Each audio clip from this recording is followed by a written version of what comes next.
Nasa Malaysia si Vice President Sara Duterte para tuparin ang kanyang mandato bilang Pangulo ng Southeast Asian Ministers of Education Organization Council.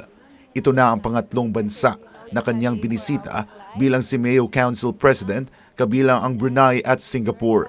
Sa kanyang pagdating sa Malaysia, sinagot ni Vice President Duterte ang ilang mga tanong patungkol sa iba't ibang issue sa bansa. Kabilang narito ang estado ng relasyon nila ni Pangulong Bongbong Marcos matapos ang kamakailang pangyayari sa politika. We have no problem with each other. President Bongbong Marcos and I are doing good.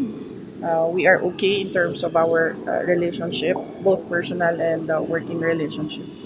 Sinabi naman ni Vice President Duterte na hindi pa sila nagkakausap ng kanyang mga kapatid at ni dating Pangulong Rodrigo Duterte.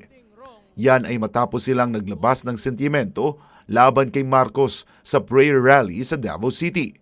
Pero nagkausap na kaya sila ng Pangulo ukol dito? Wala.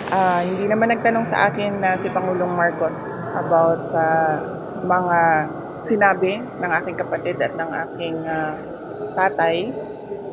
Hindi naman nakaligtas si Vice President Sara Duterte sa tanong kung kumusta ang estado ng kanilang relasyon ni First Lady Liza Marcos. I have no comment as of this time.